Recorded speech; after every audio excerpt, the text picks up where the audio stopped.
All right, thanks for your patience. Our first question. The Republicans have touted that the pre-COVID economy from 2016 or 17 to 19 was secure and booming. Would you agree with the Republicans' description of the pre-COVID economy? How would you critique Donald Trump's actions to sustain the economy during COVID? What action should the president take to fix the economy over the next few months? Please rate the 3 presidential candidates which are on all ballots on all 50 states for strength in their economic platform. First place being the candidate with the strongest platform, and third place, of course, being the candidate with the weakest platform. Thank you. Okay, all right. Looking at the economy in some different levels, there's many different schools of thought. One is that the government should kind of control the economy, control interest rates for protection reasons for people. The argument behind that's related, you can look back into some different Keynesian theories that the government has applied. We have a monetary policy that has a fixed interest rate. It's not determined by markets. It's not determined by how people are interacting with each other and actually making purchases. And what that does is when we drop interest rates, people who look at the market, they may look at it and say, okay, well, interest rates are low. That means we can borrow money and we can invest in capital in our business because we should grow. That's kind of the theory behind it. But then one of the things that happens is we get an over-expenditure in capital goods. While that means we do get a boom in new jobs, we have this little bit of a boom cycle that occurs, which we've seen here, and a lot of capital gets invested. The problem then becomes as consumer demand shifts because people get a little bit more comfortable. I would say there's arguments to be made, people were a lot more comfortable over the last 3 years than they were maybe in the previous 6 or so, comparing from 2008 to where we are now.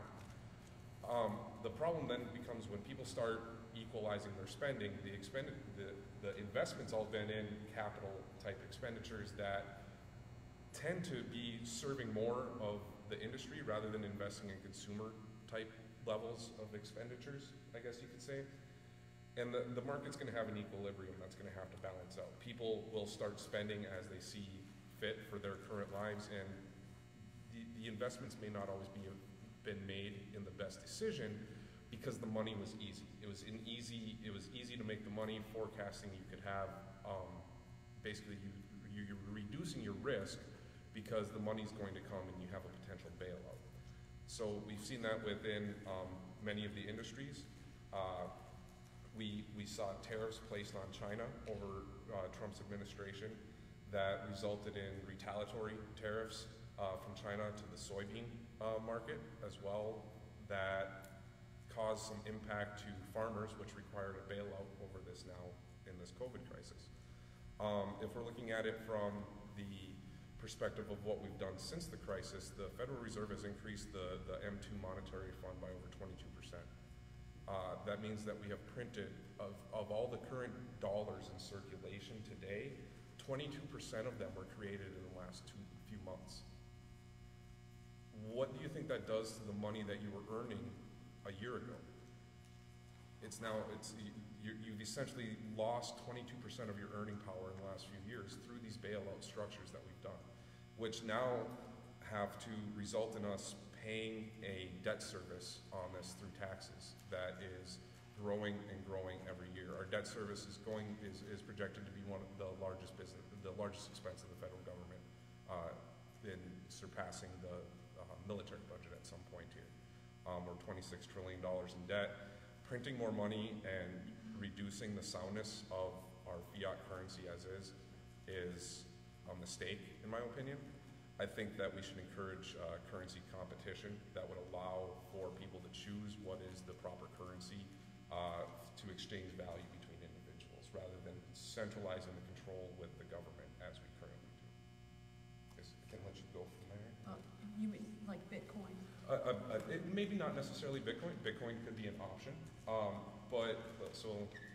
was just with Spike Cohen on his trip through Ohio yesterday, and he brought up a point. He said, if I have Spike Coin, and I say it's just valued behind me, and I have no incentive to have prove that it can grow in value, prove that it can store value for people and have a value behind it, no one's going to use it.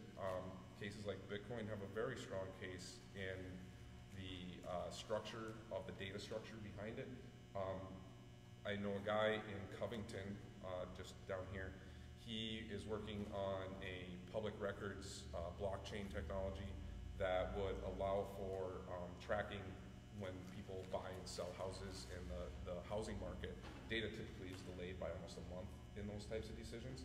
Whereas if the transactions were stored in an immutable database like a blockchain technology, that then behind it, you can do audits really easy on transactions. You can prove that all the documents are included in the transaction and it can't be changed because all of the network nodes that are running the blockchain all agree on the transaction occurring. That's a very poor explanation of blockchain technology. But behind it is, so the value is the data being stored and secured by the people on the network. So there's different ways to store value in it. And I think that by restricting and regulating those choices for people to use currency of their choice or a monetary exchange of their choice, and forcing everyone to use a strictly inflationary currency that can lose 20% of its value in a period of a month is very dangerous for every American. So I am unfamiliar with alternate forms of currency. So except for maybe Bitcoin is the only thing I'm familiar with. Is there another alternative? Well, I mean, even hard commodities if I happen to carry silver or I happen to carry corn and I can come to an agreeable exchange of value with you, there should be no reason that the government should prohibit that, saying that, well, you didn't use money. You know, we should be able to trade and freely. When I think of free trade, I think of it's not just between us and China. It's not just between us and Mexico. Free trade should be between me and you, between me and Maria. There should be no restrictions on our ability to voluntarily exchange goods and services with each other in a consensual manner. Well, I know they've tried these kind of markets in the past, and the question is, how do you enact sales tax? You know, say, I have corn and you have pigs, and so I say, I'll give you so many pigs for your, so much corn for your pigs, and we trade like that. Yes. Well, the question is then, how do we pay the government in taxes? If neither one of us has currency, do we give the government corn? Do we give the government pigs? Well, the government says, I'm not taking corn and pigs, you gotta pay me in dollars. Okay, so one of the facts of taxation, and this is a libertarian platform standpoint, if you've been around a libertarian, you may have heard us utter taxation is theft. It's very much so a part of our platform. So number one, all taxes are paid involuntarily. We have an automatic opt-in just based on the locality in which you are born, that you are going to be obligated to pay the taxes for the services in that area, regardless of whether or not you will ever use those services or believe those services should be funded. So to the extent possible, libertarians advocate that all government services are funded through voluntary means. It would be our ultimate goal. It's an end that we seek, that all government services should be voluntarily funded, that interjecting the government into any transactions between any individuals restricts a person's individual right to use their property as they see fit. And your property being, you can define however you define your life. Everyone has some different definitions of it. Your body is part of what you need to sustain your life. That's your property. No one should be able to own or tell you what you can do with your body.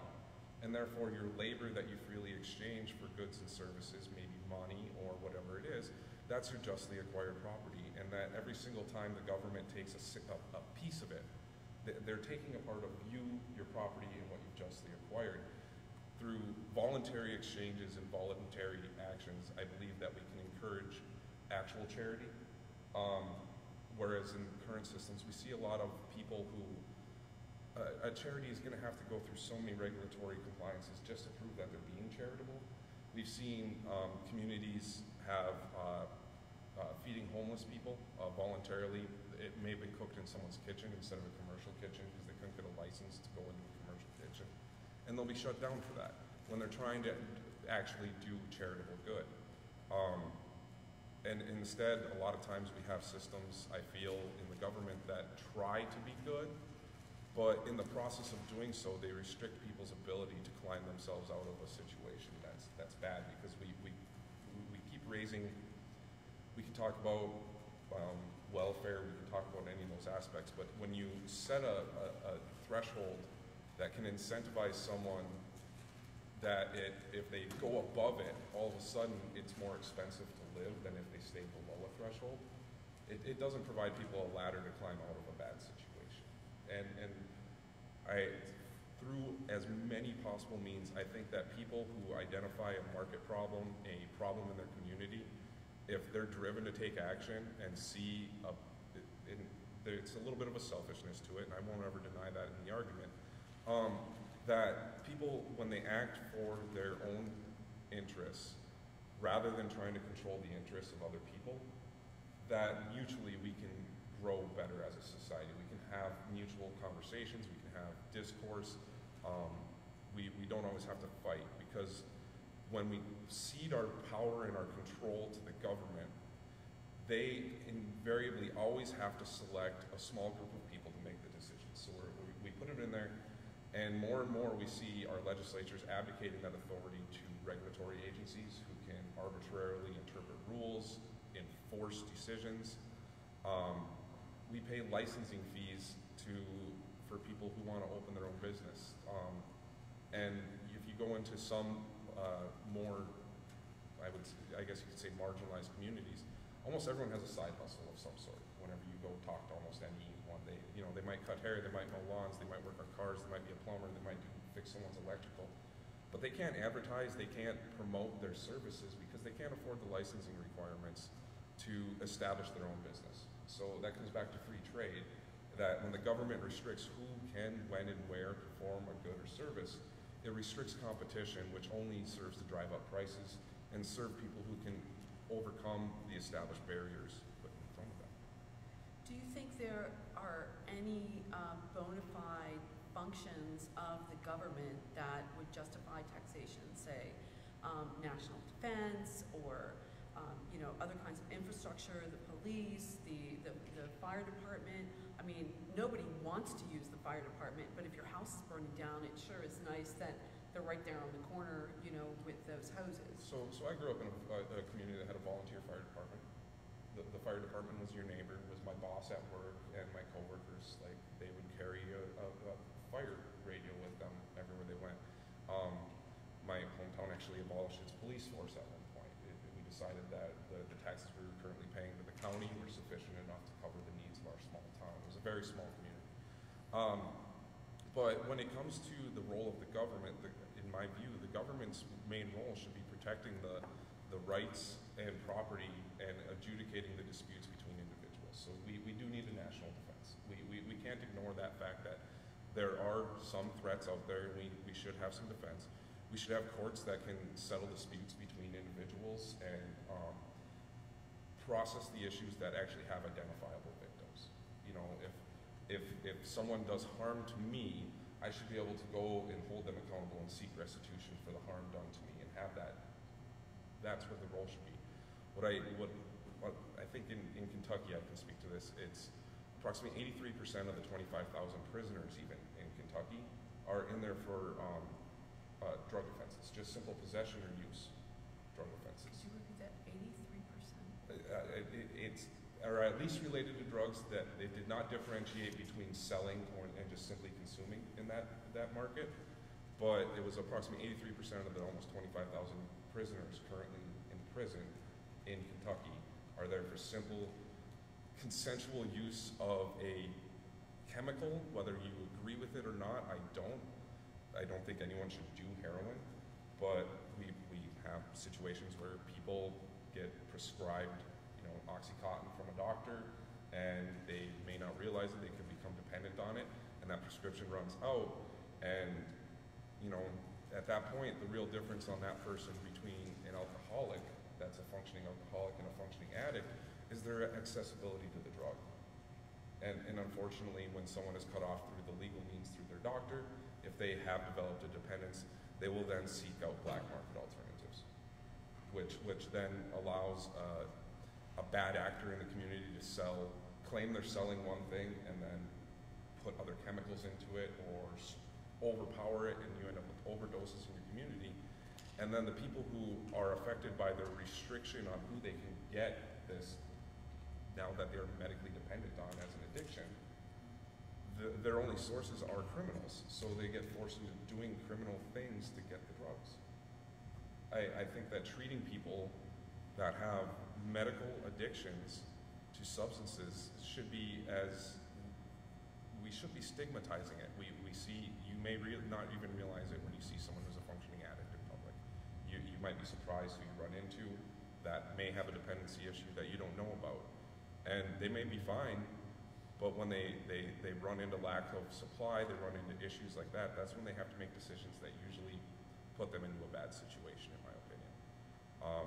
Which then causes them to offend, maybe, and actually do a violent crime, which we should punish, all violent crime. But when we are putting someone away for a personal choice of a drug or substance that they're using, now all of a sudden, depending on the law, they could be a felon. Now, they will have a record that will follow them wherever they go in their life. Even if they want to reintegrate with society, getting a job is going to be hard because people are going to run a background check and it's like, oh, you're a felon, or you serve time in jail. I can't trust you here in my business. And that person may be legitimately trying to get their life turned around, but if they get enough doors shut in their face for a personal choice they made, hopelessness can set in with people. And I think that if we look at people as individuals, rather than trying to force everyone to be the same and into one conformist way, that builds a system that every 4 years we swing whoever's going to be in control of it to give that authoritarian control. You know, you may really like when a Republican's in control and the policies that they're enacting, but all the while they're doing it, they're building an infrastructure of government that it doesn't matter who will be there will be systems that allow someone to use it in a way that you may not agree with next time. Or it may empower someone who is intent on doing harm to a community, would then have the legal means and justification to do so. So, as far as I'm concerned, I think that we should try and localize our government as much as possible. I think that the largest tyrant we should have in our lives is, if we're going to have a government, should be in City Hall, where I can go and talk to them face to face. Who gets elected to the White House this year should not be such a giant impact on my life that people feel it's like invalidating their life, their rights to live if the wrong person is elected president. It doesn't allow us to have civil discourse between our neighbors, because if you have a viewpoint that doesn't perfectly align with the dichotomy that you've been presented, it allows for you to, if you're not always forced into that, you can actually have a conversation about someone's ideas. Rather than if you walk up, I mean, even today, if you walk up, you can almost estimate who someone's voting for if they're wearing a mask today, just because of how politicized we can have that, make that conversation. It's not always the case, but that shouldn't be, everything shouldn't be a force of our neighbor to conform to how we feel our political ideology should be. We should allow our neighbors to live, worship, exchange, and be themselves, as long as they're not harming someone else's right to do that themselves. So as long as we're not infringing on each other's right to go about and live our ways, we should allow everyone to live as peacefully as possible. Well, I'd just like to address the drug issue, and I'm not sure that you're aware of that we're kind of in ground zero here in Dearborn County. And that we have one of the largest rehab centers. They have over 800 patients that are addicted to heroin and other, other substances right here in our county, and most of them are from Indiana. I think there are a few that come from the other two states, Ohio and Kentucky. But you said so much. I'm just going to try to jump in and say. I guess I'd just like to say I am for prison reform, and I know that that back in the 80s, I remember just sort of being a part of that conversation, and that we should privatize prisons, that you know, having a free market approach to prisons just seemed like a good idea, and we have tried that, and I think it has been a dismal failure. I agree. And I think that prisons should go back under government control. Unfortunately, and what I believe has happened in this county, the prison is private, and the people that own the service that provides the food and the vending to the prisons is owned and operated by the sheriff's wife. So if the prison population gets a little low, you know, they're paid per prisoner, and they need to, you know, ratchet that up. We have a sheriff who's more than willing to comply, and there are more than enough drug abusers in this county to go around for many counties around. And so that prison population gets raised, and when it gets raised, then, you know, the family of the sheriff is actually making money. Now, I think this conflict of interest is appalling and atrocious. It's here in Dearborn County, and it's something that we need, you know, we need to address. And I haven't heard many people who want to address something like that, but I think that's, you know, if you wanted to start off with economics, I mean, you know, there you go. And I fully agree with what you're saying about the local people being held accountable. And I know that's one, we homeschool, and that's one of the myriad of reasons that we do, is because I want to instill to my children that you have a hand in what your government is doing around you. And the constitutional law class that I teach, one of the requirements that I have, and some students are in my class, is that they vote. They are required to register to vote, and to, you know, we study the issues and discuss that, and I think ideally around everyone's kitchen table, because I tell them I am not there to indoctrinate my beliefs and tell you who to vote for or anything else, but it's up to you as a citizen, to be we the people, to investigate that yourself, and you determine who you are going to vote for. So, and I guess I'll just bounce it to my answer for the economy, for this question. My answer has changed since you sent me the list of questions, Maria, and it changed because of the debate that was, I believe, a week ago today, was the debate between the presidential candidates. And in that debate, it came out that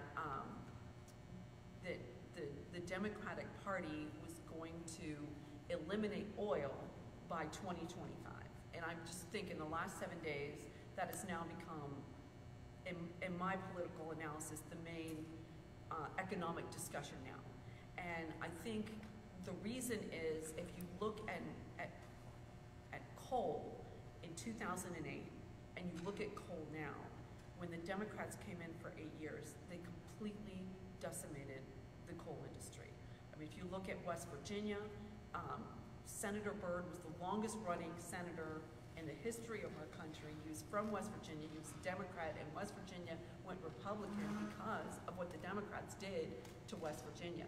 And you know, you want to balance the economic impact, and there has been a lot of suffering in the coal industry and in the people that were there, with how the blight of strip mining and what they did. I mean, essentially what strip mining is they blew the top of a mountain and then scooped all of the coal out, and then the slush would go down and poison the water.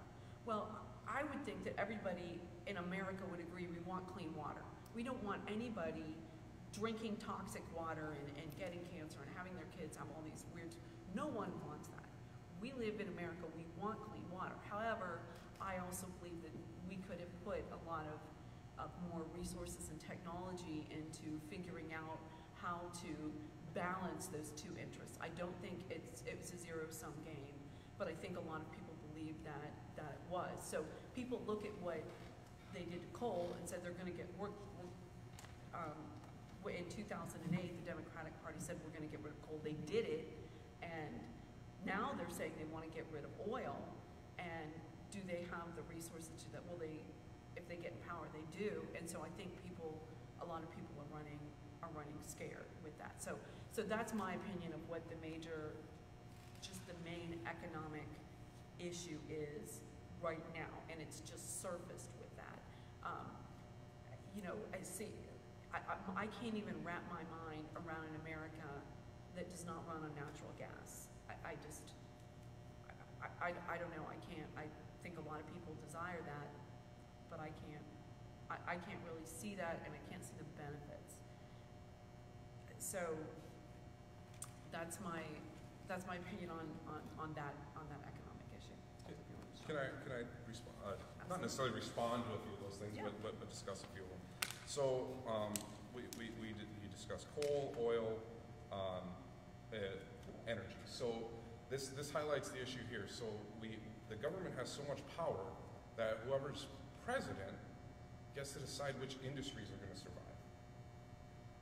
Unfortunately, That's a problem. I agree with that, but he holds the ability to control this bureaucracy Yes. that we have, like you said, that is unaccountable. That's and right. The legislature has abdicated that power to abdicated the. and handed it over. They've abdicated their power, handed it to the executive, and so if we look at it, so basically Obama directed the EPA to tell companies, you have to install all of this equipment, here's what you have to do to burn coal. And everyone said, well, that's prohibitively expensive, and natural gas took off, and it did. Which essentially picked a winning industry and picked a loser industry. It's all they did. By adding regulations and controls on one, the market immediately switched to whatever was the next viable alternative financially. The issue is when the government subsidizes or adds restrictions to a different company or industry, it creates a market imbalance where the market isn't able to actually work and solve the actual problem it needs to solve. It'll solve it in whatever nudged way they're trying to do it. Now, if consumers are really caring about the environment, I think that if we're not having nuclear energy in the conversation, we're ignoring, and this is me as an electrical engineer speaking, that we can, you know, I don't always like saying, hey, let's look at Europe, but what they've done with their nuclear waste there is amazing. 97% of the nuclear waste that we have in the US is completely recyclable in the types of reactors that they're using in Europe, which are like 20 some years old. Their complete footprint, I think it's like 3 cubic meters per million people of waste per year. So, you know, think of like essentially a 9 by 9 cube of total waste. There's no carbon waste, there's none of that. Now we have regulations that prevent new nuclear power from coming in and competing with our power industry.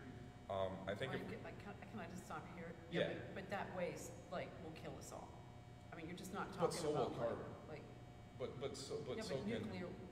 I mean, I'm a little older than you, so you know, like yes. 9 Mile Island and How many different nuclear things. accidents have we had on a nuclear submarine in the Navy? I don't know. 0. Yeah, but you look at We have Japan. 18 to 22-year-old kids running nuclear reactors all around the ocean right now because the technology has advanced to the point where you can be trained to truly run that, and we have experts that want to expand that. I'm not saying that we should incentivize it by subsidizing it. I'm saying that we should remove the barriers that favor specific industries over the others and allow the market to actually decide. If you don't want that nuclear power plant in your community, you should have the right to advocate against that.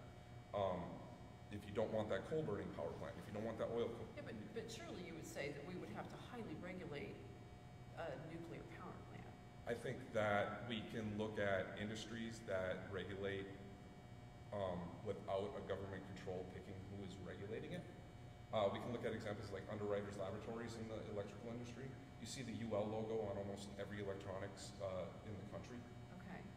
Most people see that. That means it's been tested, it's met standards established by an organization. That's an entirely private organization that most consumer electronics refuse to ship in electronics without getting their approval because people won't buy it. But if somebody gets a hold of uranium and they're just, you know, some kind of crackpot, they can build something large-scale amounts of people. If somebody has coal technology or natural gas technology, it's just not on the same level. So therein lies the issue of, do we punish everyone for the potential act of one individual to intentionally do harm? The person who is intentionally doing harm is who we should put the focus on, not on the substance, the means about which they go about it, in my opinion. Okay, but we're talking about uranium. We're talking about if people get even a small amount of uranium, they can have build to go a through an bomb enriching that will process. level a city. So because of that, because of the high level of risk, and America has enemies, and letting nuclear materials fall into the hands of our enemies I don't think is anybody that could afford to open a nuclear power plant would be able to stay in business if they couldn't keep track of their uranium. Because if we have, once again, so this would go back to accountability. So coal, oil, natural gas, all of them have a known cap on what their liability is. Because the EPA has set fines for every single day of every single infraction they can possibly do. So every single move they make can be a calculated risk of how much this may cost them if it goes bad. If you remove those caps and remove the liability protections and allow people to actually hold them accountable and sue them into oblivion and bankrupt, nobody would go into business without the proper safeguards. I would agree with you with something that has a minimal risk, but something that has such a huge risk has to have the authority of the government in order, the highest authority that we can muster in America in order to regulate that, and uranium clearly falls under that. People can go dig up in the ground and find uranium, but it still has to go through an enrichment process, which is prohibitively expensive for producing weaponized uranium. I think that if you can reasonably afford to have the infrastructure to maintain nuclear arms without killing yourself, I would hope that you have the restraint to not do harm. But someone who is bent on doing harm and they want to acquire a substance that can do harm, having it illegal to do so, it doesn't stop them from doing so. Well, it's not just illegal, but it's highly regulated and highly protected. We have nuclear material rolling down the highways and trains across our nation every day. Well, I wouldn't equate that with uranium. My personal opinion is uranium rises to the level of having the government fully regulate that. I've heard for decades the arguments for nuclear power, and I just personally think that the risks outweigh the benefits. Okay, I think we can respectfully disagree on that topic. Absolutely. Well, that's the same thing with coal, okay. or natural gas. That's where we are. But I agree that when you say that should be on the table, I completely agree with that. And maybe that's what the Democrats are thinking. I mean, it really now they're just trying to say, oh no, we didn't say that. We're not going to take away fracking. We're still going to have natural gas, but logically, if they've taken away coal and they've taken that away, it's going to be electricity, it's going to be wind, it's going to be nuclear, it's going to be maybe something we haven't come up with yet. I fully believe that they would do something like that, and especially since the EPA has the ability to read and interpret its own rules and apply them. Right, and are not really held accountable to anybody else. Mm-hmm. Yeah, no, I think that's it. And I think the problem's still inherent there with Republicans to do the same. I totally agree with you. So, okay. Does anybody else have any economy questions? Can you guys quickly talk about the regulations with the FDA and how you feel about the Food and Drug Administration? Okay. Go for it. I didn't hear the question. The FDA, the Food and Drug Administration, how do you feel about regulations, real quick, that the FDA puts on us? How do we balance protecting food and drugs, making sure they're safe, and at the same time having freedom and liberty? I'll let you go first. Well, I have been very interested in sort of following this whole case about the opioids and how this, and I'm sorry I'm getting a little old, but the name of the company that is being held accountable right now over their widespread predatory practices that have created so many victims in the area of drug abuse in our country, and they have been fined in the billions, which is nothing that I have ever seen before in our system, and I, think it's justified and even low-ended for these people really to walk away with anything, and I think they've hidden assets and done other things that have been, not above board. I hope our system can continue to be successful, because I know they're appealing and there's still some issues out there with that, but essentially the company that created oxycontin back in, I believe that it was the 80s, but it might have even been started in the 70s, but they had these practices where they would encourage physicians to overprescribe this. And again, I'll use West Virginia because I remember the statistics off the top of my head, but they had, it was unbelievable. It was like 8,000 pills per resident that they actually had physically taken into the state. And now they have one of the leading problems in the country from that. And so they went from having virtually none, say 50 years ago, to having this huge issue, and the blame is the way that these drug companies were selling their drugs, channeling them through these physicians. And unfortunately, I think it's also here in Dearborn County.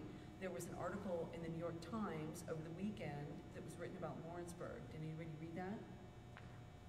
Okay, I can text it to you.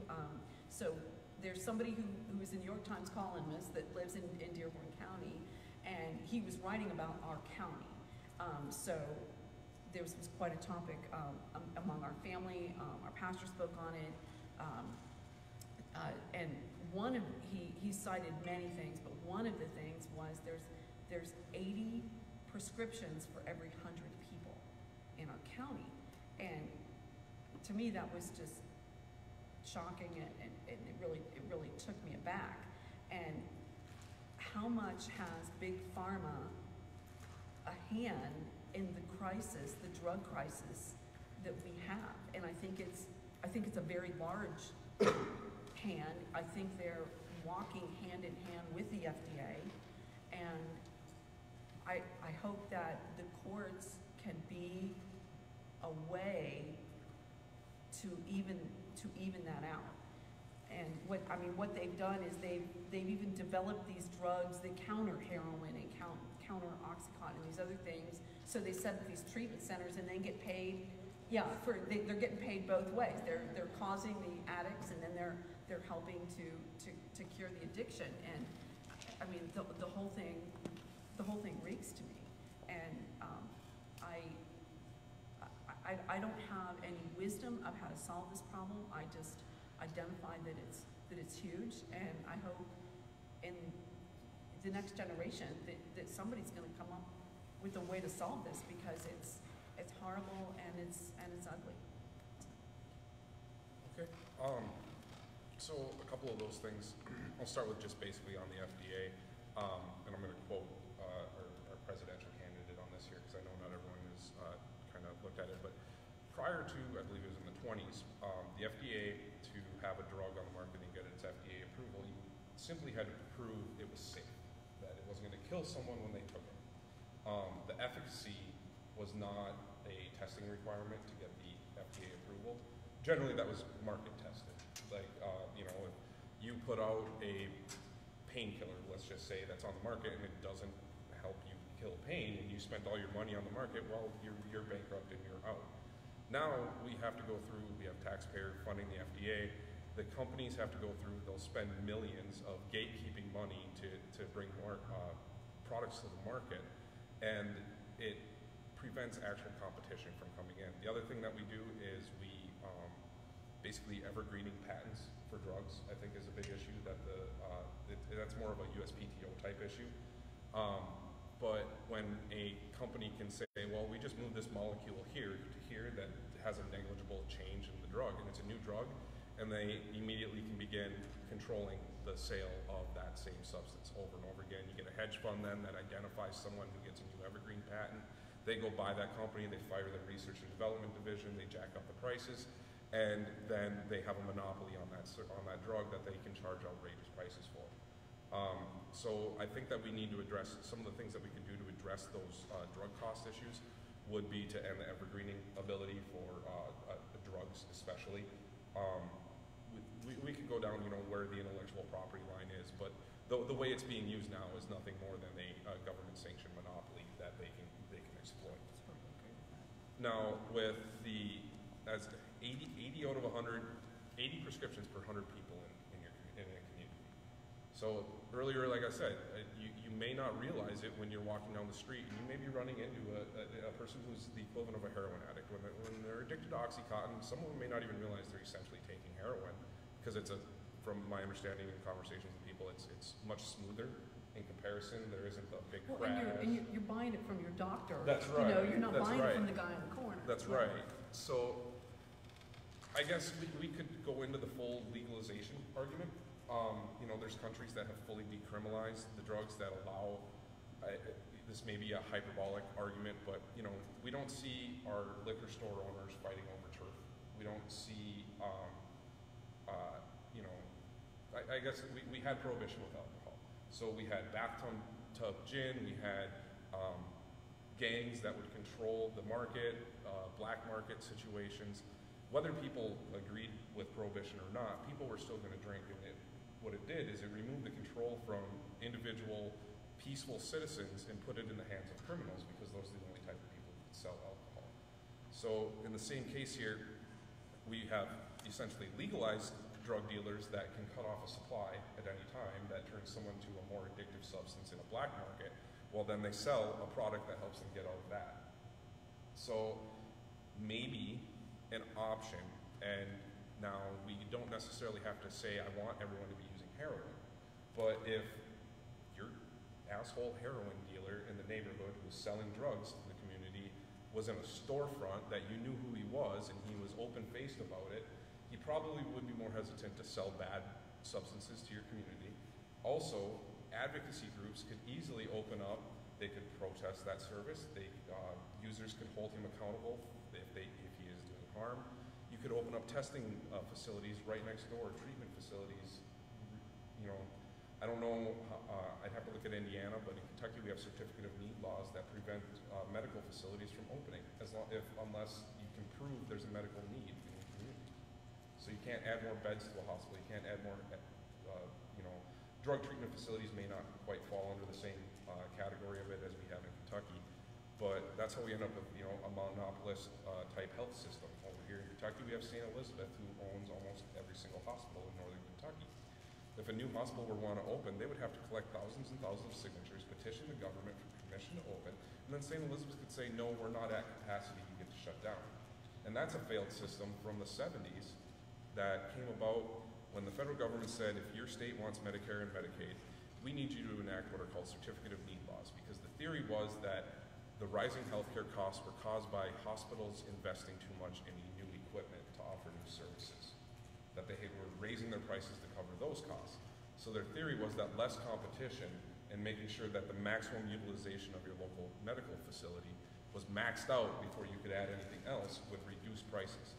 Well, we know that didn't happen because we have waiting lines for medical services that are through the roof. Sometimes, ever tried to see a dermatologist lately?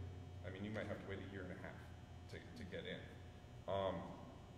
So after about 10 years in the 70s, the federal government even said, we made a mistake. Everyone get rid of this. We told you to get your funding, you had to get rid of it. Now we're recommending you get rid of it.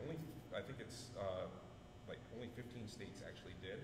And those 15 states typically have average costs, I think it's like 8% lower of healthcare costs to the government itself, just because there's increased competition in the market.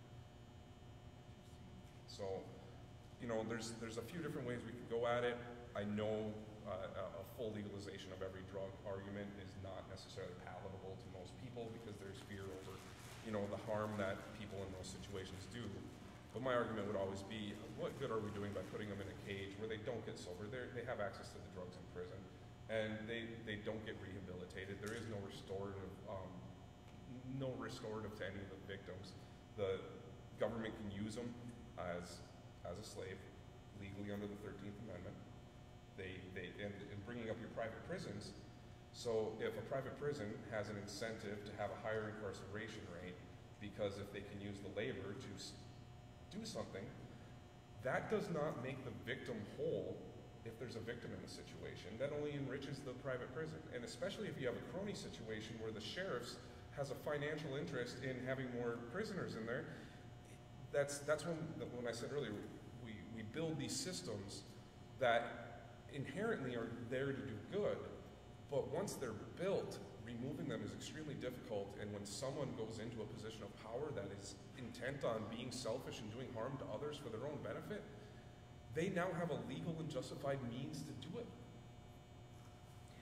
Well, I want to just first of all say I am not for the legalization of all drugs either. I am not for the legalization. But I do want to say this. Last year I was in Nicaragua, which is a communist country, and they have no controlled substances. You can go to a pharmacy and you can buy whatever you want. And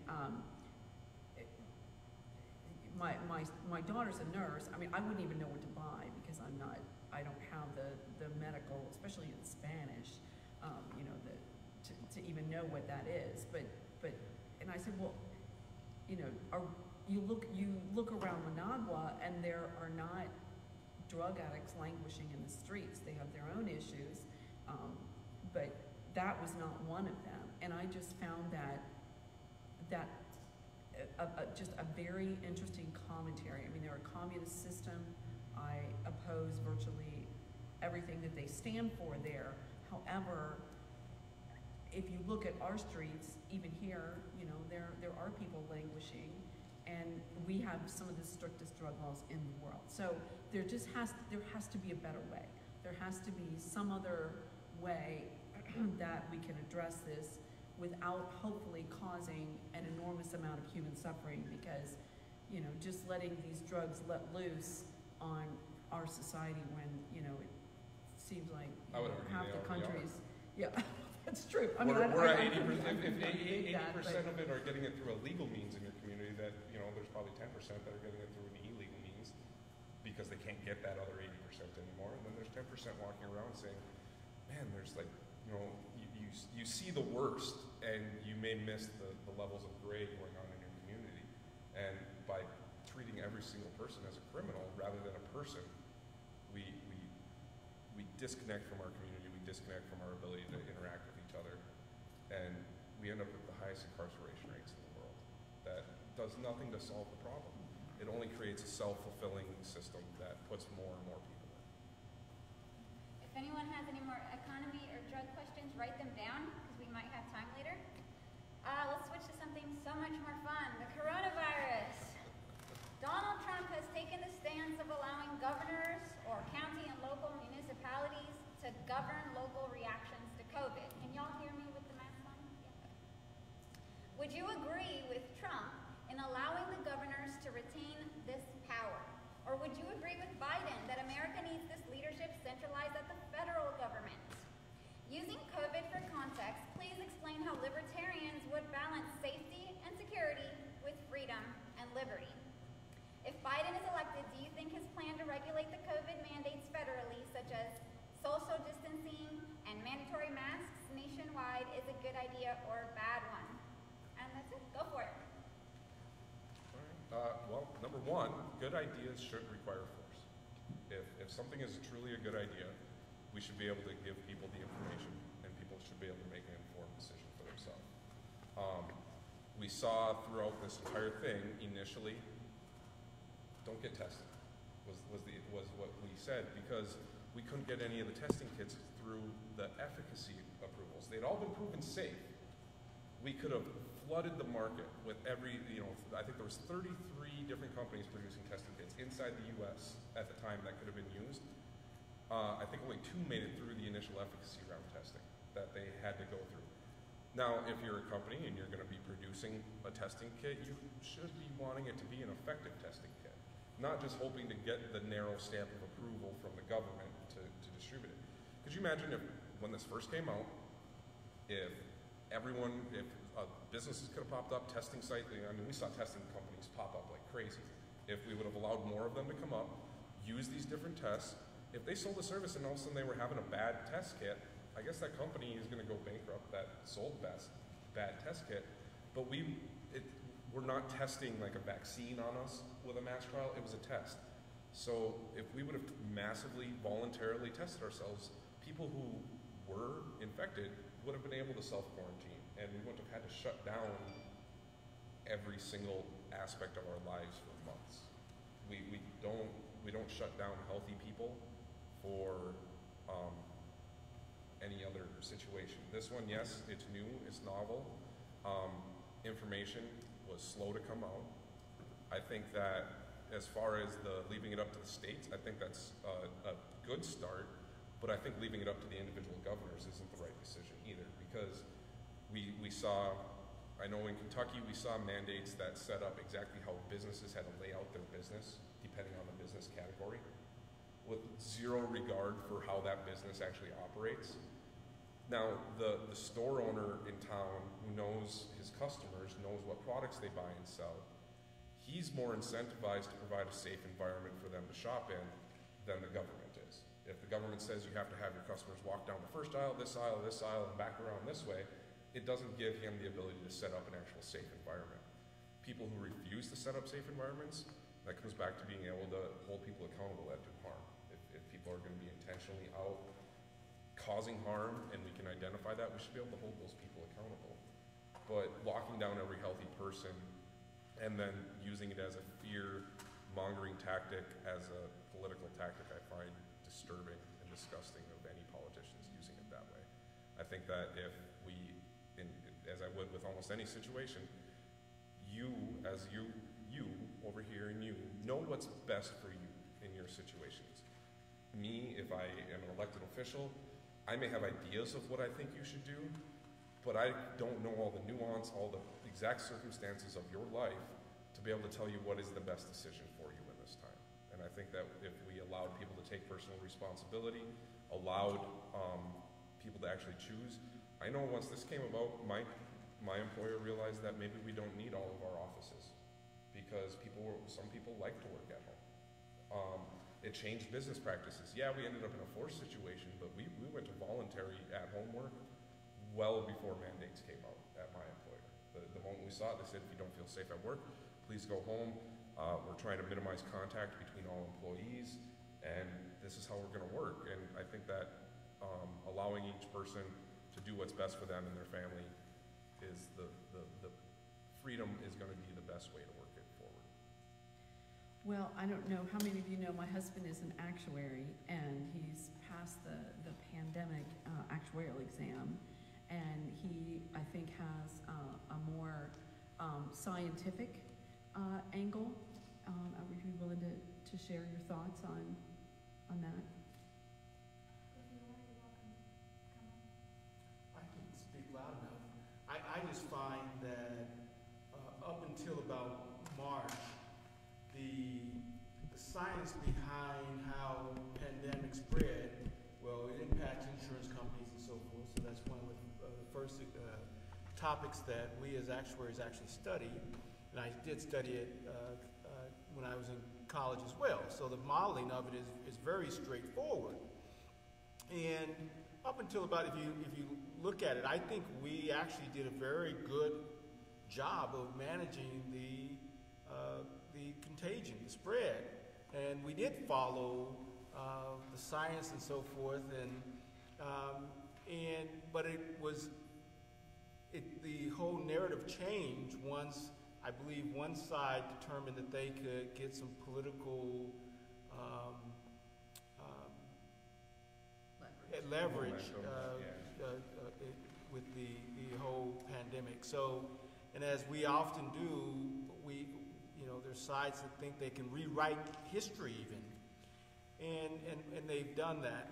But the entire philosophy behind pandemics, well, as an actuary, we deal with death all the time. So there's certain types of callousness that you understand that a pandemic's going to run its course, and until you find a vaccine or treatment or something, it's going to follow a very familiar curve, and there's certain parameters that determine that curve. So the initial let's flatten the curve made much sense, and in fact there's articles that talk about how the way the pandemic actually would be expected and modeled to run its course. And if you flatten the curve, the whole purpose of flattening the curve is not to prevent deaths and so forth, per se. It is to buy time. Time to learn improved treatment measures, time for vaccine and so forth. And so that approach made much more sense, made sense, and they did that. So the curve is flattened, but the interesting thing is that the mathematics of it is that all you're doing is, when you look at the distribution, is widening the distribution, meaning that you're still going to have the same number of cases and so forth over the time, but you're hoping that, and it has happened, that our treatment today, we saw with the president and all those around them, that we have a better understanding of the drugs, the regimens, the treatment that's necessary today. And so that too is a success. And so you would expect now, and we see that, is that the growth in the deaths are much more linear, and which is what you also want. You don't want it to be exponential. And so I don't expect the initial estimates were really millions, and the actuaries were concerned 3 million to 5 million based upon the projected death rate, and it's not as virulent as we thought it would be, and so 200,000 deaths, 300,000. Back in March, I was saying if it's under 1 million, it's going to be a miracle, and we should be thanking God. But that thinking is thrown out the window because there's no political narrative benefit to that. And so I think that the U.S. Should be committed. I think that I wish people did. I do think masking and so forth helps to continue to extend. And so when I hear Fauci saying that we need lockdowns until 2022, if the goal is to have minimal deaths, then until you have a vaccine, you lock down. But can we really survive? Is that even feasible, or desirable for that matter? And there's a concept from my perspective. We should have defined early on what was the acceptable contagion level, acceptable death rate. If, for example, when we price any instrument, we pretty much say, well, if you want to minimize deaths, then these are the measures that will get us there. And so if we follow those measures, success would be under 250,000 deaths, for example. And we were taking an approach that success would have been under 1 million deaths.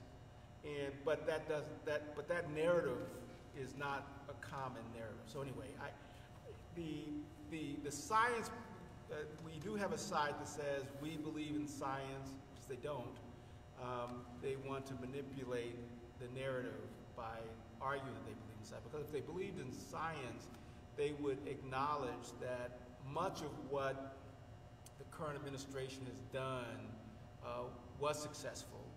And even the approach now that says, someone said that the cure can't be worse than the disease, and that is a value judgment. And I'm not telling someone where they should have that value judgment be, but if someone asked, I would say under 1 million deaths with a pandemic as virulent as this has been, and surprisingly,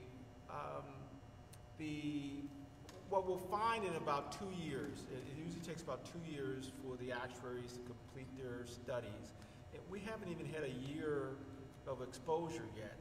And we haven't we can't, they talk about excess deaths, and what they're trying what you're trying to determine is, have we categorized COVID deaths incorrectly, which I think we have. But to what degree, I don't know. So when I say 200,000 deaths, I don't expect it to be that high, to be honest. Because when 50% of your deaths are from nursing homes, and if you look in Sweden, 70% of their deaths are in nursing homes, the life expectancy of someone in a nursing home is not much more than a year. So whether COVID had occurred, the number of deaths from the nursing homes are probably it's going to be a fraction of what we see. So if 100,000 of the 200 are from nursing homes, maybe 50,000 would have died whether there was COVID or not. And that's the type of analysis that has to take place in order to come up with valid mortality rates.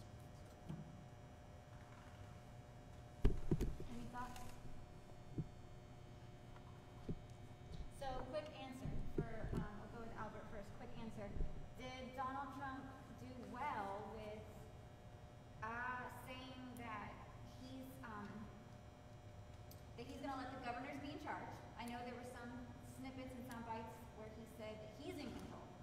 So it was a little bit of flip-flop on that. But for the most part, his actions, not his words, were giving the governors control. Would you agree with that statement? And do you think that was a good idea?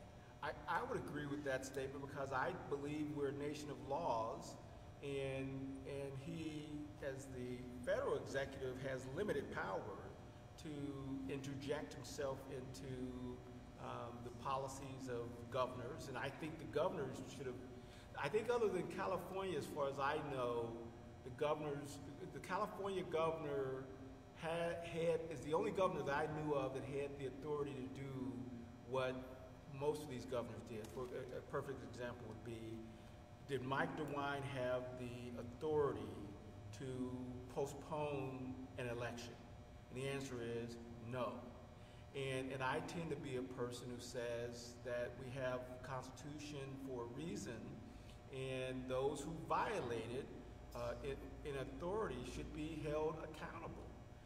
Because we may cheer it today, but tomorrow we may be out in the streets protesting. So I do believe that allowing the states to manage it as they saw fit. Montana is not the same as New York City, which is not the same as Georgia, and how they approach it should be different. And I do believe that the flattening of the curve was a very wise thing to do. It was, and I believe that Trump insisted after the 2, 3, 4 week of that serious lockdown worked. And so yes, I believe that leaving it to that's our form of government, and he followed that as best he could. I wish he had a better idea of how to communicate such things, though, because as you said, I'm in charge. Well, sorry, you're not God. And it's going to be over and all that stuff. I wish he'd just be quiet to those type of things. But in terms of what they did and the science behind the approach, and even now, I think it makes sense to open up if you do want to have an economy. So yes, I think they did a very good job. And And Ryan, 20 seconds to Okay. rebut that. So I would say leaving it up to the states is the right issue. I don't think necessarily leaving it up to the governors, because as you said, I believe only like one governor may have had the legislative authority to do anything. And I think we're going to be seeing that argued out in courts for a very long time. I know in Kentucky, the governor didn't call an emergency session of the legislature to come in and try and deal with it. He tried to handle it all himself. That's why we do elect people. If we're going to have this government here in our representatives, that's why we do elect them to go and deal with these situations, whether or not we agree with how they're going to go about it here necessarily. I may not like exactly how the system is and would love to see changes, but within the system we have, I was fully expecting my representative to go and deal with this thing instead of just posting stats every single day on her Facebook. Like, that's the response I've gotten out of my state rep. Has been how many beds are in use, how many are free, how many cases every day for the last 9 months. That's the only updates we get from them. Like, why are we not discussing it? Why are we completely abdicating that authority to the executive is my issue. Robyn, would you agree with that? I do, and I just, I mean, I live with that, so I hear all the statistics and, you know, and all of these things. So I probably have a unique perspective living with a mathematician who is constantly going to the CDC, looking up their raw data and analyzing it himself. But yeah, I also agree. I did not believe Holcomb in our own state had the authority to shut down businesses that he did, and I think it was completely arbitrary, saying that churches would shut down, liquor stores can stay open, you know, Big Lots has to close, but Walmart gets to stay open. I think a lot of that was just completely egregious, and I had initially thought Eric Holcomb. He was chosen by Mike Pence as lieutenant governor, and initially what I saw I liked, but I guess my personal opinion is I do not like the way he has handled this, and there are other people on the ballot, and I'll just leave it at that. Thank you. So, to the Supreme Court. Recently, Donald J. Trump has nominated, and confirmed now, Judge Amy Coney Barrett for Supreme Court to replace the late Justice Ruth Bader Ginsburg. Was she a good choice? What is the role of the Supreme Court? Many conservatives believe that the Supreme Court abuses its power when it forms a new law of the land, such as granting abortion rights as a right to privacy and redefining marriage. Are conservatives correct in their accusation of abuse of Supreme Court power? What then is the fair and just solution to protecting the rights of marginalized groups such as the LGBT community, while not violating the Constitution's system of government and distribution of powers? Go for it. Okay. There's a lot there. Yeah. Amy Coney Barrett, I think that she has done some good things. I don't necessarily agree with all of her past policies, and it's not really the issue at hand here necessarily of who she is. I guess the big conversation would be, did Donald Trump have the authority to appoint her? Yes. Did the Senate have the authority to go through a confirmation hearing? Yes. Do I think it was hypocritical of Mitch McConnell to politicize it as much as he did in 2016 and then again this year, and then also casually scheduled the confirmation hearing on the night he was supposed to debate a Libertarian and refused to show up to the debate, you know, using it for his own political gain? I think that those types of things shouldn't be happening with the Supreme Court. We do have a court to, as I said earlier, I think courts are here to adjudicate the differences between individuals and settle disputes. So that is the case of the Supreme Court, is to have the final say in all appeals of differences between individuals. So that's where their role is. With our current system, though, while we use so much case law, it becomes indoctrinated. You know, we allow that to be how we make laws. and then once again, I think it's a slight abdication of the legislative to allow it to continue to try and not defend against judicial lawmaking at all levels. I don't think that we can immediately turn it off and say that we're going to eliminate all case law and precedent today, because we would have to move to something else. But I think if we're going to have laws, that they should be focused on the protection of individuals' rights and property. So, and doing so in accordance with the limited scope of the government's powers as enumerated in the Constitution. So, I'll let you. Well, I personally like Amy Coney Barrett. There are not a lot of people out there that I can personally relate to on the political landscape, but she has a law degree and I have a law degree. She's got 7 kids, I've got 9 kids. She has black kids, I have black kids. So anyway, just having all that in common, I related to her. I enjoyed watching the confirmation hearings, the Kavanaugh hearings. I turned them off early on before it even got as ugly as it did. But I thought the senators showed some restraint this time, and they were, in general, very respectful to her, and I appreciated her stance as you interpret the Constitution. There are essentially 2 camps. She's an originalist, which in a summary says, I'm going to look at the text of the Constitution and I am going to try to determine what the people meant who wrote it. So I will look at the Bill of Rights and say, in 1789, when they wrote the first 10 amendments to the Constitution, what did they mean? But when I look at the 14th Amendment, I'm going to look in 1868 and say, in 1868, what did they mean when they passed the 14th Amendment? So that's essentially what an originalist, and they are generally on the right.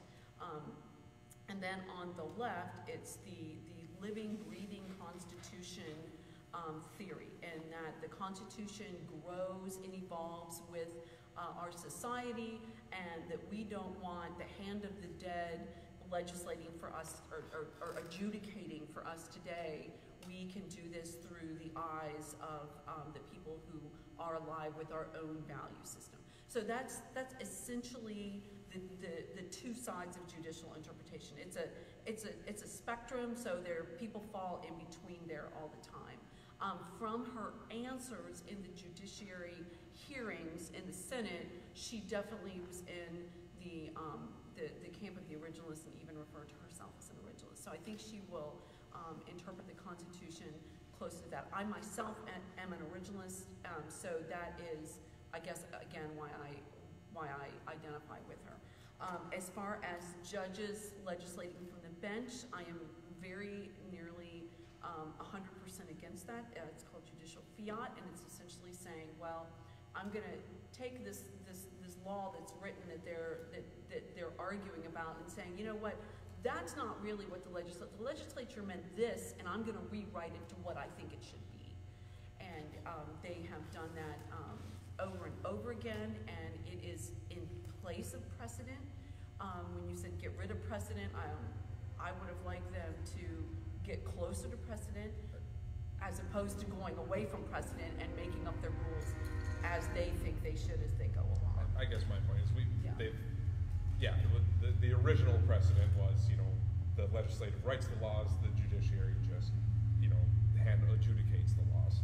They don't, make up and create new interpretations that then can be argued in court and then build more and more on top of later. But since we do have that there, give me the button that I press today and wipe it all out and we go right back to it, I'll do it. But I don't even think that we can get some of our legislators to agree to such a thing, because they have, judges and lawyers that give, favorable laws that benefit them are out there. I look at, and I'll reference this from Kentucky. The Kentucky Constitution, for example, says that we cannot exceed the state debt by more than $500,000. That is the cap. Our annual debt service is $1.23 million. That's just the interest payment on our debt.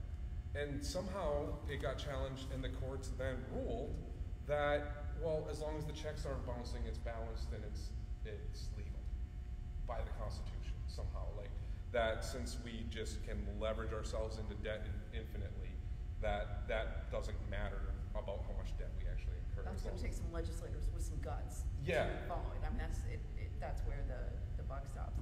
And I guess I'd like to just switch it back a little bit to the judiciary, and I'm going to say something very controversial. So hello, Facebook. I'm going out on a limb, and I personally advocate term limits for the judiciary. It is not in the Constitution that there has to be lifetime appointments. The theory behind lifetime appointments is that it takes it and makes them not political. Is there anybody in this room, let alone in the country, that thinks the Supreme Court is not political? I mean, really, can we all not take that, take that hood off and say the Supreme Court is political? It is highly political, and term limits, if anything, will turn that away. And so right now we are at the mercy of whoever dies. RBG died, big political fight. If we turned it away from the instability that brings to a system that would say, okay, there's 9 seats, and I would also like to say, I am against court packing. Let's just leave it at 9 right now. But let's take these 9 seats and say it's every 15 years, 18 years, 9 years, whatever you want.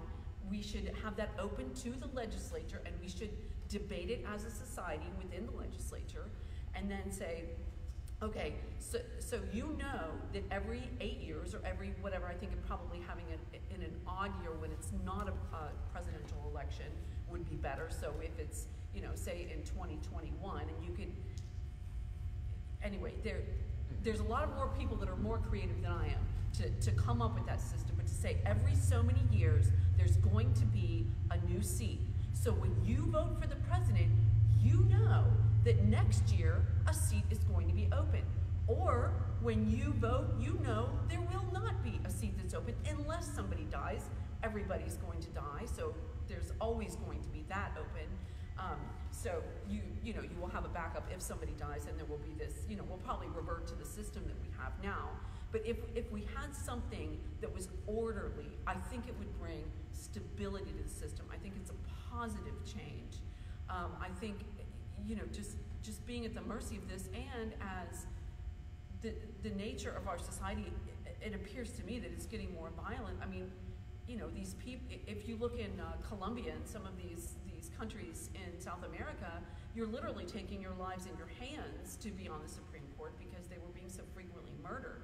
I mean, it's getting so ugly. Do we want to even open the people up there that, the only way to get you out is to knock you off? Well, goodbye. I mean, it just doesn't lend itself to stability. So this is something that the left has been advocating, and I told Maria, somebody asked me who's the centrist. I think I am, because I just am not going to take the platform and advocate down the line for that. I'm a thinking, rational person, which hopefully all of you are too, and not to just hop on the bandwagon. This is what they say, and this is what I'm going to do. And I know this would make a great deal of people upset, but I really do think it is one of the best plans. But in order to do it, we have to get it through Congress, and then get the states to ratify it if it's a part of the Constitution, if we want to change it like that. But I would say we probably don't even need to do that. We could make a law concerning it, put it through the legislature and have the president sign it and have it become all that way. So.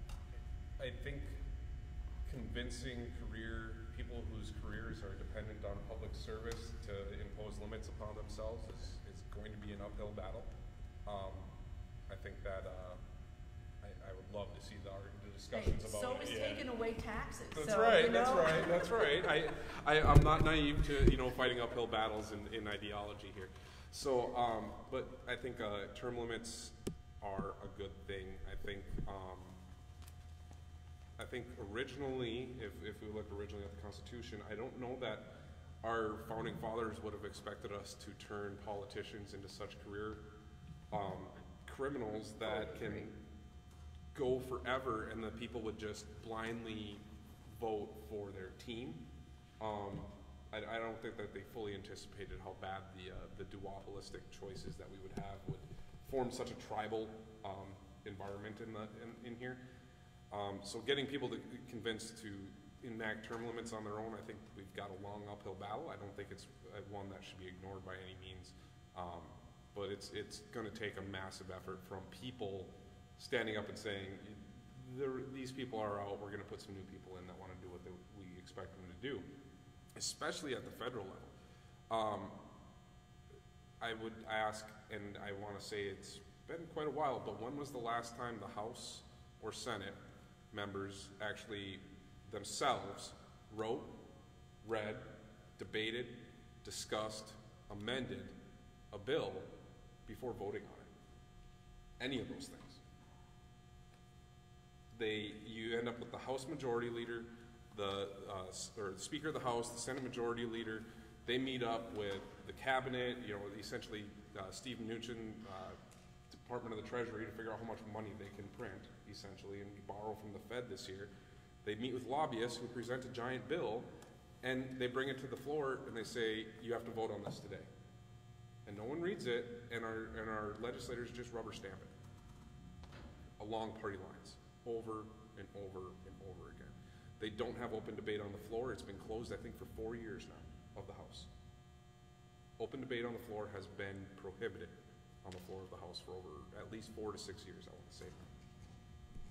It's disturbing that the House and the Senate can make their own rules. They do have that ability to make their own rules, where you have to pay your fee to be on a committee. You have to pay a fee to a caucus to be on a committee, that they can say, well, we'll withhold funding from you in your next race if you don't agree with the party line that we're voting on here, and we'll just run someone that will continue rubber stamping against you. And while those types of practices are going in place, until people realize that that's a situation that's occurring and that we may need to look at voting differently, it's going to continue, and it's only going to get worse. Does anybody have any questions about the Supreme Court or any of the recent rulings? Maria, can I jump in here and mention in Article 5, in Article 5 of the Constitution, there's something called the Convention of the States, and there is a national movement, and essentially that takes the state legislators, our state representatives, meet and they can amend the federal Constitution. And in the past, I'd say 8 to 10 years, it has gained steam. And what they want to address are practices like this. They want to virtually eliminate the system of payment to the senators and the congressmen. They are paid their salary for virtually the rest of their lives. Their health system is not the health system that the rest of us have to take part in. They want to eliminate that and put term limits on the senators and the House members. As far as I know, they have not addressed the Supreme Court. So I just wanted to give a shout out to that. It's something that I've looked into and that I do support. I'm not actively,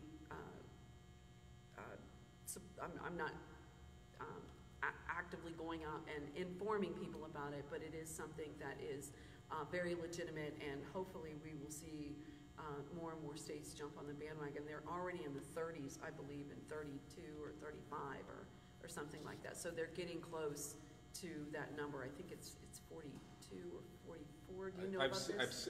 I've seen it, and I'm not as familiar with it as you are at this point on the movement. I've seen it out there, but I haven't followed exactly where their intentions are yet at this time. Is there a particular website where we can learn more about that? Convention of the States. Google it. Yeah. Article 5, Convention of the States. If you get your Constitution out, what? You said Article 5. Article 5 of the federal Constitution. Yeah. Anyone want to jump in with questions? So let me ask you a little bit more about social justice. When it comes to things like prison reform, which you've already talked a lot about, immigration reform, what laws would you enforce, create, or abolish? Is social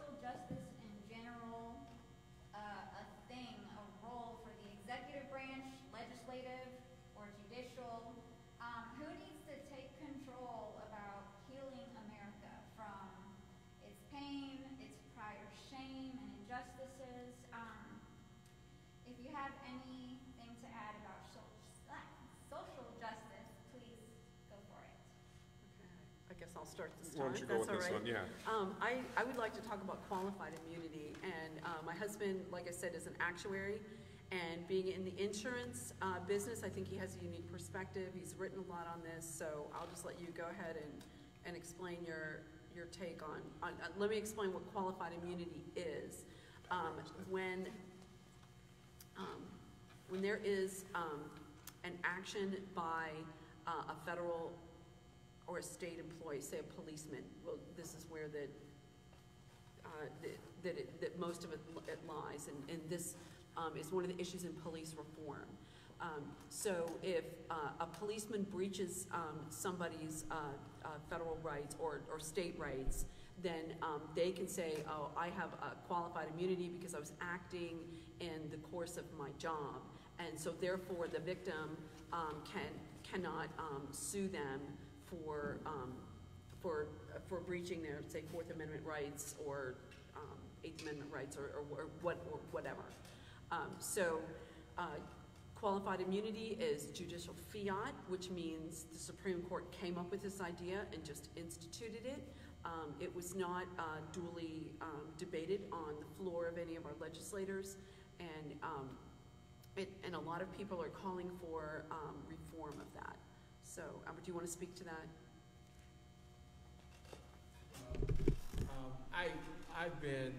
This is only one aspect of social justice. Since 8th grade, I had a friend who was shot in the back by a policeman, and at the time in Cincinnati, my father owned a grocery store, and so I would be there and I'd hear the men talking and discussing. And so if you Google 1979, it was a very turbulent time in Cincinnati. And at one point, the men in the community said that for every black youth that was shot in the back, there will be a white police officer shot that night. And they did that for about 5 times.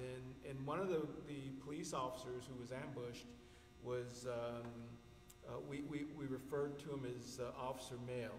He was the sweetest man you could imagine. He was a white police officer. And at that time, they walked the beat. And so they walked the community. So you knew the police officers in your community. And I loved this guy. He was just so kind. And, he happened to be one who was ambushed that night and was shot and killed.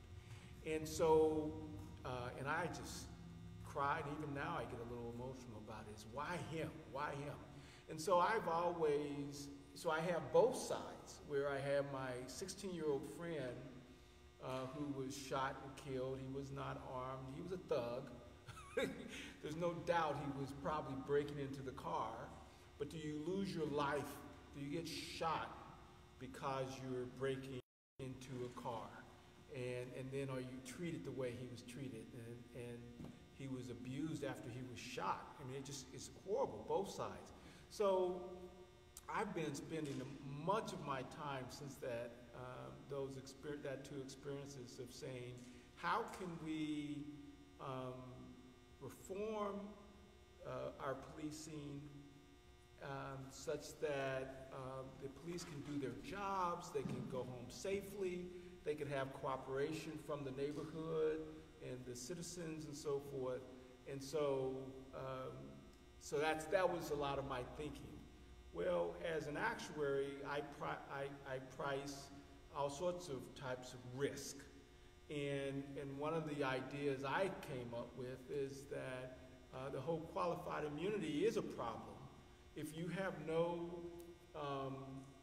accountability, then you tend to, if you're a good person, you tend to self-regulate yourself. If you're not, if you're a person who has an attitude, a wrong view of things, or who knows what your issue might be, then you don't self-regulate. And I think that's part of the problem. Well, my view is that if we required all police to have malpractice similar to doctors, and this was I've been an actuary for quite some time, and I remember the liability and a lot of the litigation and malpractice was really out of hand in the early 90s and so forth, until they really began to require doctors to carry malpractice insurance. And if you look at how that worked out, it worked out very well. If you look at the payments that are paid out. Now, some people would argue that, well, doctors go the extra mile now. They do too much, and it's increasing the cost of care. But that would be a way to bring accountability to policing that you couldn't, I don't think you can get through from a political reality, because the police unions are too powerful, and they're, on the one hand, the mayors and so forth that negotiate the contract, they don't want to anger the police, whereas even though there's not there's qualified immunity, if you look at the amount of payouts, for example, Breonna Taylor, they paid out at least $12 million. They, meaning our elected officials, have paid out $12 million to that family. Well, that's a tremendous cost. Is there anyone who really cares whether they paid out $12 million or $15 million or $20 million to the family? The police doesn't care. It's not coming from their pockets. The politicians don't care. The taxpayers probably should care, but they don't. But if that was part of the insurance malpractice, the insurance company would care, because that would eat into their profits. And they would do just as they did with the doctors. They begin to say, when you have a patient, if you have listen, no, we don't. If you're in a jurisdiction where you do no-knock warrants, your premium goes up. So there's pressure to say, okay, no more no-knock warrants. Or midnight raids. Those are crazy.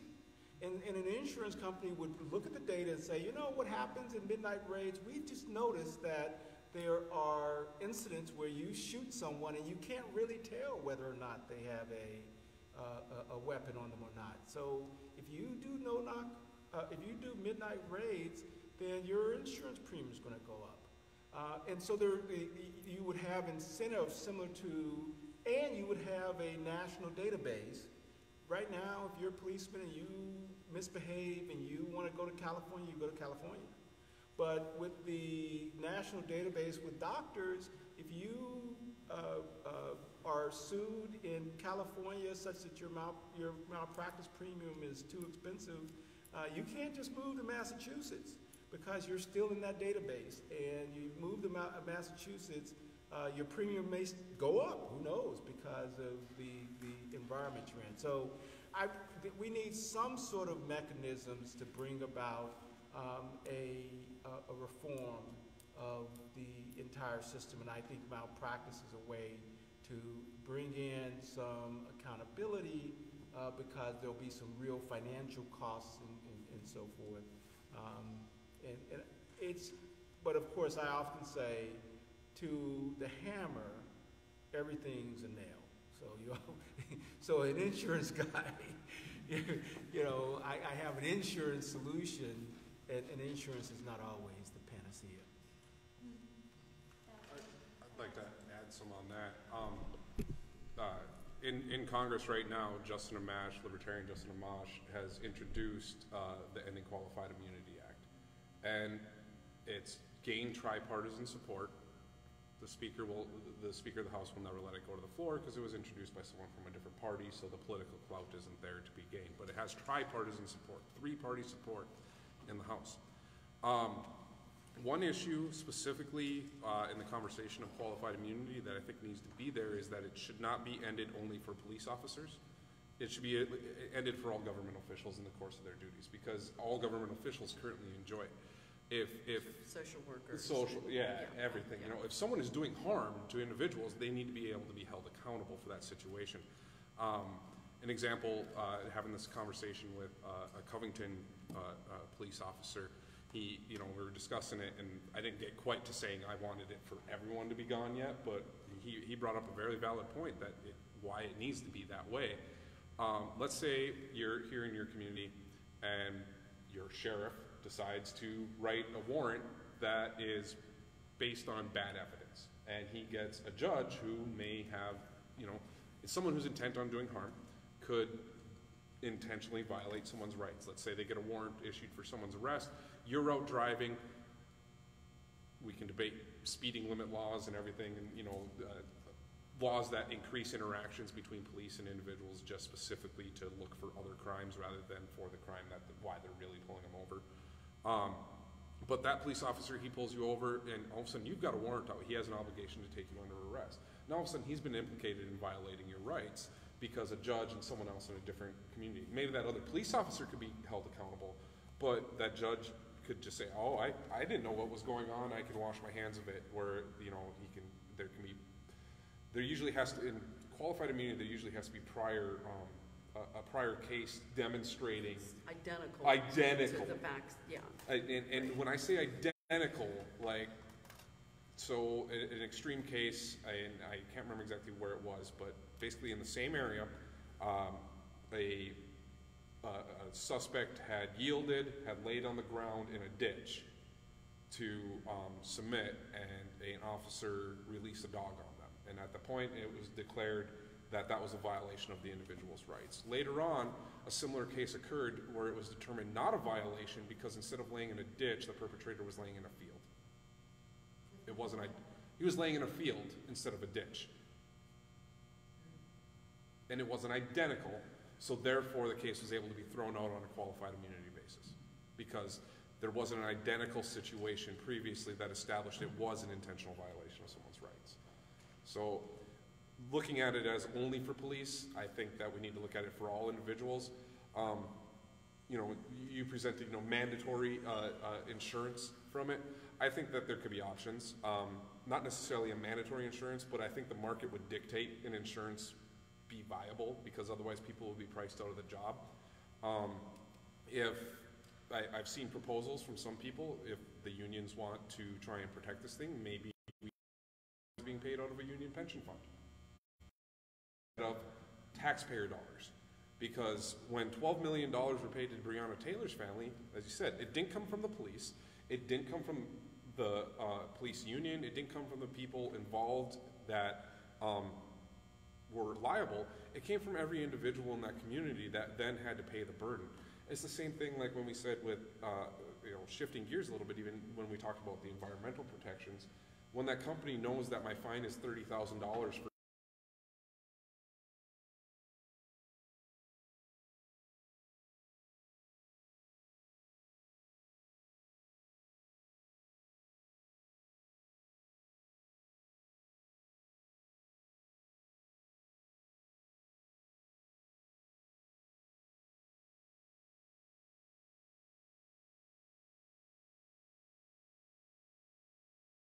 for anybody's funding, but what that would happen was the pension fund would say, we're going to get some insurance. That's what they're going to do, and so it is going to be shifted over there. And it would be a market dictation. Right. And I just want to say I am certainly not anti-cop, and my favorite uncle was a cop, and I don't want to get rid. I do not believe that getting rid of the police is the solution. No. But I think that we as a society can come up with reforms that will put us in a positive direction. I think one of the big things too, and libertarians have been advocating, defund the police has been a common phrase this year. And if we actually look at what, when I say if I wanted to defund police departments, what really should be being said is what I want to stop doing is giving my money to the federal government, having them decide what programs and equipment my community should use for policing. We spend money on the military budget, they end up with surplus equipment, all of a sudden they put out a grant that says, hey, police departments around the world, we have free tanks. You know, who wants a tank for your community? If you voted here in your community of how you were gonna spend your tax dollars, would you vote for a new tank for the police department, or would you maybe vote for a new community center or playground or something that was gonna benefit the community? When we give that power to the federal government to make those decisions for how policing is done in our communities, we end up in a more militarized police environment where we give them military equipment without the same training that we give our military. Yes, some of them are former military, but not all of them are.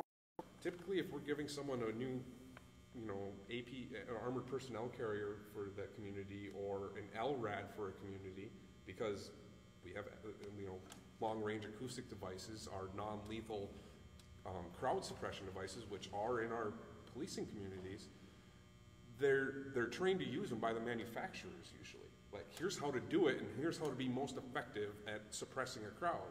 Not when you should use restraint and how we should do it. Those are the types of conversations in our communities, not dictated to us by having our tax dollars taken by the federal government, spent in ways that they said they were going to spend on the military, and they say, well, we spent too much.